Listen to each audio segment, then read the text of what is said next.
dedicated to each and every one of you who appreciate a great glass of wine. You know what I mean? It's Monday. Let's raise a glass to the beginning of another week. It's time to unscrew, uncork, or saber a bottle. And let's begin exploring the wine glass. We're heading back to Spain today. Yay! So far, we've traveled through Galicia's green coastlines, wandered through the cider-soaked hills of Asturias, and hiked Cantabria's misty valleys. But today, we're heading somewhere truly unique. A place that feels like its own little country. Because, it kind of is. Welcome to País Vasco, also known as the Basque Country, where the food is world-class, the language predates Latin, and the wines, the wines. Crisp, coastal, and packed with character. This is a place where the Atlantic Ocean crashes into the steep green hills, where locals pour wine from impossible heights, and where the language sounds like it was written by Tolkien after a night of pintxos and Txakoli.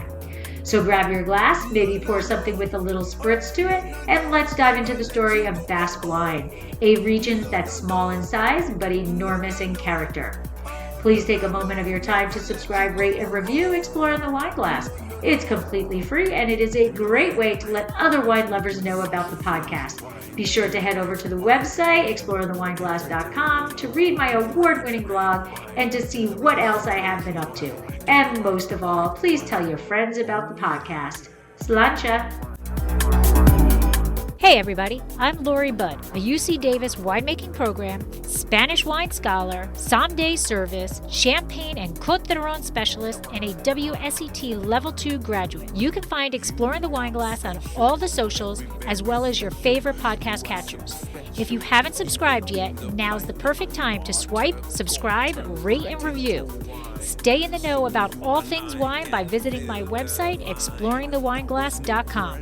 I promise I'll never tell you what to drink, but I'll always share what's in my glass. All right, my friends, it's time to get into the map. As a reminder of where we are, País Vasco sits in the northern Spain, right along the Bay of Biscay. To the west is Cantabria, to the east is France and the region of Navarra, and to the south you'll find La Rioja and Castilla y León. Although it is part of Spain, it is almost a country unto itself. Basque Country is a world all its own, both geographically and culturally. The Basque Country is made up of 3 provinces, Álava, Biscay, and Gipuzkoa. Together they form a patchwork of coastal cliffs, rolling green hills, and forested mountains. The Cantabrian mountains create a natural barrier that helps shape the region's microclimates.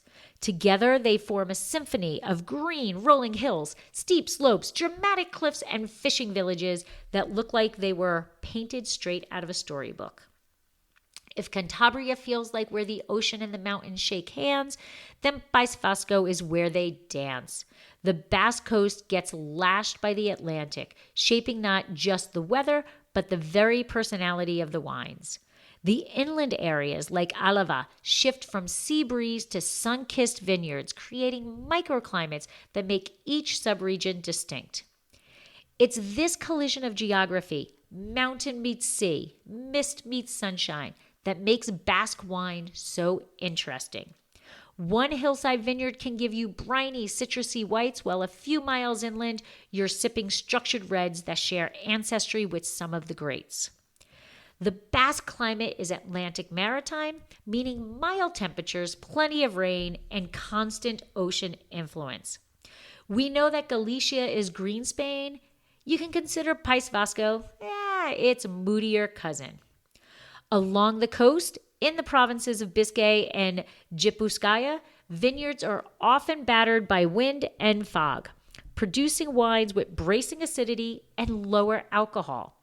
As you move inland toward Álava, you get a more continental climate, less rain, more sun, and slightly warmer growing conditions. It is this climactic contrast that is key. The coastal areas give us that refreshing, lightly effervescent Txakoli, spelled Txakoli, while Álava produces grapes that can stand up to barrel aging and richer winemaking styles. It's time to talk grapes, baby. This is where Basque Country really flexes its individuality. Well, there's the language also. Give it a listen if you dare. The region's flagship white grape is Handarabi Zuri, which is not a single grape, but a collective term covering several closely related varieties. It's the base of most Txakoli wines, light, zesty, with a whisper of spritz and a sailing kick that feels like the sea breeze in your glass. Historically, the Basque people used Handarabi Zuri simply to mean the white grape from Handaribia, not realizing it encompassed multiple cultivars. Modern DNA analysis clarified that what winemakers called by one name was actually a family of grapes, each contributing to the distinctive briny, fresh, high-acid profile that defines Txakoli. When you see Handarabi Zuri on the bottle of Txakoli, it could be one or a blend of the following. Corbu Blanc, the most common grape labeled as Handarabi Zuri, and likely the main one used in modern Txakoli. It adds citrus, green apple, and floral notes with refreshing acidity. Petit Corbu, a slightly richer variety, adding body and texture while still maintaining bright freshness. Gros Manseng, sometimes also included under the Handarabi Zuri umbrella, bringing tropical fruit, spice, and higher sugar potential. Crochet, aka Handarabi Zura Zerechia, a rarer aromatic mutation known for pear and white flower aromas. And finally, Noah, less common and often excluded from modern DO wines, historically grown in the region, but now mostly abandoned due to the quality and legal classification issues. Then there's Handarabi Beltza, its red counterpart. And here's where it gets extra fun for me. Yes, Handarabi Zuri and Handarabi Beltza share that same first name, but they are not related. In fact, they actually were just named after the Basque town of Handarabia. But Handarabi Beltza is actually an offspring of Cabernet Franc. Yes, my beloved Cabernet Franc. Genetic research has confirmed that link, and it makes perfect sense when you taste it. Beltza carries the same peppery, herbal notes, that touch of violet, and a bit of that lean, savory edge that makes Cabernet Franc such a food-friendly grape. Cabernet Franc itself was first documented in the Basque region centuries ago. Some of the earliest evidence of the grape in Spain actually traces back here, long before it gained fame in Bordeaux and the Loire Valley. In fact, Cabernet Franc was first identified in Spain, in the Basque area and Western Pyrenees, making this one of the earliest places on the Iberian Peninsula to cultivate the grape. Talk about deep roots. So the next time you sip a slightly rustic, peppery red Txakoli, know that you're tasting a grape with royal Francophone heritage. So in a way, the Basque Country helped plant the seed, literally, for one of the world's great wine families. This is something that I always discuss when talking about Cabernet Franc. It's a Spanish variety, not French. You'll also find some Riesling in small plantings here. But Txakoli's Handarabi twins, even though they're not twins, are definitely the stars of the show. We can't discuss País Vasco without talking about the language. The Basque people speak Euskara, and it's a true linguistic unicorn. Unlike Spanish or French, Euskara isn't related to any other language in the world. It didn't come from Latin, Celtic, or Greek. It's a language isolate, predating all of them. Linguistics have been scratching their heads for centuries trying to figure out where it came from. If Euskara were a wine, it would definitely be a wild, indigenous varietal, one that refuses to be categorized, thrives in its own microclimate, and has notes of mystery, tradition, and just a little bit of rebellion. The Basques are fiercely proud of it. Street signs are bilingual. Many schools teach entirely in Euskara, and you'll hear locals slip effortlessly between it and Spanish, sometimes mid-sentence. That linguistic independence mirrors their cultural and agricultural independence, including winemaking. Just as Euskara has endured despite outside influence, Basque winemakers have kept their unique styles alive, even as the trends shifted around them. So now let's talk about these wine regions, because País Vasco punches way above its weight in quality and character. There are 3 DOs, denominations de origine, for wine in País Vasco. Guetarrico Txakolino, DO, is located in Gipuzkoa near the coastal town of Getaria. This is arguably the most famous of the 3 Txakoli producing zones. The vineyards cling to steep seaside slopes, and the wines are bright, light-bodied, and famously fizzy. Though the spritz is a natural byproduct of fermentation, not carbonation. Think green apple, lemon zest, and sea salty tang. If you've ever seen someone pour wine from shoulder height in San Sebastian, that's Txakoli. Bizkaiko Txakolino, DO. Centered around Biscay province, this DO produces slightly fuller-bodied wines than Getaria. The vineyards are more inland, and you'll often find Handarabi Zuri blended with other whites like Petit Corbeau or Riesling. These wines have more texture and sometimes even see a bit of oak aging, making them excellent food wines, especially with grilled seafood or local sheep's milk cheese. Arabaco Txakolina. Found in Álava, the same province that overlaps with Rioja. The vineyards here are higher in elevation and more continental in climate, which gives the wines a touch more fruit, ripeness, and structure. Reds made from Handarabi Belza can show off their Cabernet Franc lineage beautifully. Spicy, aromatic, and light on their feet. And here's where it gets interesting. Part of Rioja DOCA, one of Spain's 2 prestigious DOCA designations, also lies within the Basque territory, specifically the Rioja Alavesa subzone. Part of the DOCA, Rioja Alavesa, lies within País Vasco. Rioja Alta is entirely in La Rioja, while Rioja Oriental crosses over into La Rioja and into Navarra. More on that when we get to Rioja. That makes the Basque Country one of the few places in Spain where you can cross from a DO into a DOCA simply by taking a scenic drive through vineyard hills. The soils here are limestone rich, and the vineyards are perched at higher altitudes, resulting in beautifully balanced Tempranillo wines that can age gracefully for decades. So in País Vasco, you have both the future of modern Spanish whites in Txakoli and the legacy of classic reds in Rioja Alavesa, side by side. Most Txakoli wines are meant to be enjoyed young. They're the definition of fresh off the vine. Txakoli, the goal is freshness.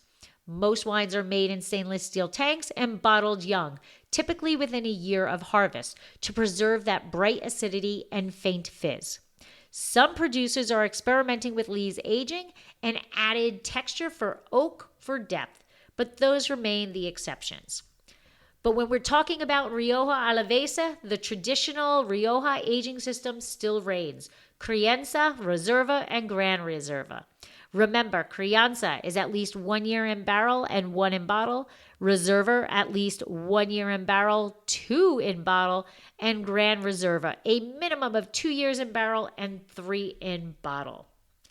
Many of the Basque Rioja producers lean towards a more modern fruit-forward style, less oak, more purity of fruit, but the quality remains world-class. And now, a word from our sponsor. Calling all Rioja lovers, ready to take your knowledge to the next level? The Uncork Rioja, your ultimate enthusiast guide and certification, is the perfect way to do it. This isn't just a class, it is a comprehensive 36-page digital guide that covers everything from the history and geography of Rioja to its unique aging classifications like Crianza and Gran Reserva. You'll learn about the main grapes and even get tips on food pairings. And here's the best part. Once you finish the guide, you can take a quiz and earn your official Rioja Enthusiast Certificate. Get your guide today for just $6.99 at exploringthewineglass.com under the Educational tab. Slancha. So what's wine without food? If there's one thing you should never do in Basque Country, it's skip a meal. The food scene here is legendary. Seriously, it's one of the world's great culinary destinations. You've got pintxos bars in San Sebastian that make Michelin-starred dining feel casual, seafood straight from the Bay of Biscay, and hearty mountain fare in Álava that could power a small army. Pintxos are small bite-sized snacks from northern Spain, particularly in this Basque country, that are often served on a slice of bread and held together by a toothpick. Similar to tapas, they are a social food meant to be eaten standing in a bar with a drink, encouraging conversation. The name comes from the Basque word pinto and the Spanish pinchar, meaning to pierce, which is referencing the toothpick that holds it together. Txakoli's briny acidity is perfect with anchovies, grilled sardines, or anything fried. Handarabi belts of reds are a dream with tuna, roast chicken, or Basque-style peppers. And if you're enjoying a Rioja Alavesa Tempranillo, you can't go wrong with lamb. The smoky herbal flavors are basically soulmates. So who wants to go? I know I do. Visiting the Basque Country feels like stepping into another world. One day you can surf in San Sebastian, the next you're hiking in the Picos de Europa, and by evening you're sipping Txakoli overlooking the sea. And now, a word from our sponsor. Calling all Rioja lovers, ready to take your knowledge to the next level? The Uncork Rioja, your ultimate enthusiast guide and certification, is the perfect way to do it. This isn't just a class, it is a comprehensive 36-page digital guide that covers everything from the history and geography of Rioja to its unique aging classifications like Crianza and Gran Reserva. You'll learn about the main grapes and even get tips on food pairings. And here's the best part. Once you finish the guide, you can take a quiz and earn your official Rioja Enthusiast certificate. Get your guide today for just $6.99 at exploringthewineglass.com under the Educational tab. Slancha. Remember, try the Euskara language. Right? It has got no known relation to any other living tongue. So while you're visiting, give it a try. Remember, it predates Latin, Celtic, and even Indo-European roots. A linguistic survivor of ancient times. The word Txakoli itself comes from Euskara, and even though spelling rules vary, it reflects that deep cultural heritage. So when you hear the locals chatting over a glass of Txakoli and pintxos, you're not just hearing a conversation, you're eavesdropping on living history. If there's one region that proves wine is as much about where you drink as it is what's in your glass, it's País Vasco, or Euskadi. This corner of northern Spain is where misty green hills tumble into the Atlantic, and every sip of Txakoli tastes like the sea spray that kissed the vines. Each of the three provinces, Álava, Biscaya, and Gipuzkoa, offer a distinct experience. In Álava, explore medieval villages like Langardia, perched above a labyrinth of underground wine caves. Head north to Biscaya and Gipuzkoa for coastal vineyards and fishing towns like Getaria, the beating heart of Txakoli. Watch locals perform the signature high pour, raising the bottle and letting the stream of wine arc into your glass to awaken its spritz. Between vineyard visits, dive headfirst into the Basque obsession with food. The region has one of the highest concentrations of Michelin-starred restaurants per capita anywhere. But even better, you can eat like royalty in the humble picto bars.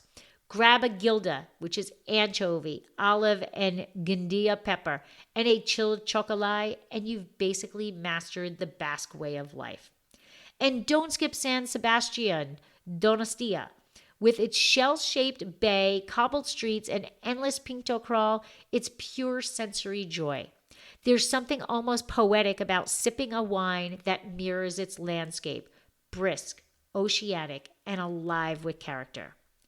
Now, no trip through the Basque Country would be complete without dipping into its mythology. And trust me, it's as wild and wonderful as the landscape itself. The Basques have held on to ancient stories that predate Christianity, many centered around the powerful nature spirits that protects its mountains, caves, and forests. One of the most famous is Mari, the Basque mother goddess. She's said to live in mountain caves surrounded by storms. When lightning strikes the peaks, locals once believed it was Mari traveling between her homes. She's not your typical gentle goddess either. She represents nature's balance, rewarding honesty and punishing greed. Sounds like someone who would make it a pretty amazing vineyard manager. Just saying. Then there's Bashuan, the Lord of the Forest, a kind of Basque Bigfoot, but instead of scaring hikers, he teaches humans how to farm, forge metal, and make bread. And if you're wandering the misty hills after a few glasses of Txakoli, you might want to keep an eye out for the Lamiak, enchanting mermaid-like women with duck or goat feet who live in rivers and springs. Legends say they keep those who treat them kindly, but don't make them angry. These stories passed down through generations still echo in Basque art, festivals, and even wine labels. Just one more reminder that in País Vasco, myth and modern life intertwine as naturally as the grapes and the vines. Now that we've sipped on some wine, perhaps some Cabernet Franc, and enjoyed some pintxos, it's time for some fun facts. Txakoli was once nearly extinct. In the 1980s, only a handful of producers remained. Today, thanks to a passionate revival, it's a must-try for any wine lover. Handarabi Beltza is basically Cab Franc's, kid, Spanish child that hasn't made it across to the United States. And as the founder of Cab Franc Day, I have to say, what a proud family reunion it would be. The Basque cider houses, sacer-dotes, are also a can't miss. Locals say shot, and everyone lines up to catch cider straight from the barrel. Who says wine people have all of the fun? So what's the takeaway here? Basque wines are as unique as the people who make them. Fresh, lively, and deeply tied to their land and language. Whether it's a zippy Handarabi Zuri, a peppery Beltza, or a Rioja Alavesa with a whisper of oak, every glass tells the story of resilience and pride. Next episode, we'll travel east to Navarra, where the Pyrenees guard vineyards, producing everything from Rosado to full-bodied reds. Until then, I'm Lori Budd reminding you I'll never tell you what to drink, but I'll always share what's in my glass. And in País Vasco, it's a crisp, spritzy, and probably being poured from a great height. Slancha, or as they say in Basque, topa! This has been another episode of Exploring the Wine Glass. Thanks for listening.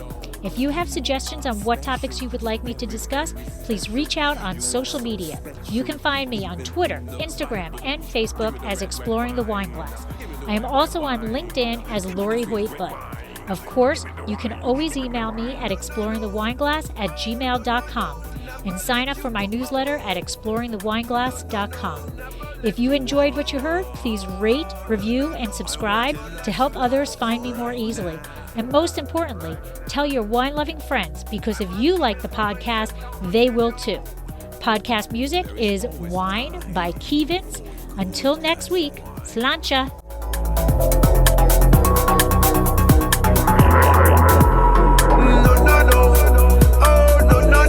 Never let you go. Never let you go. I want a nice glass right now.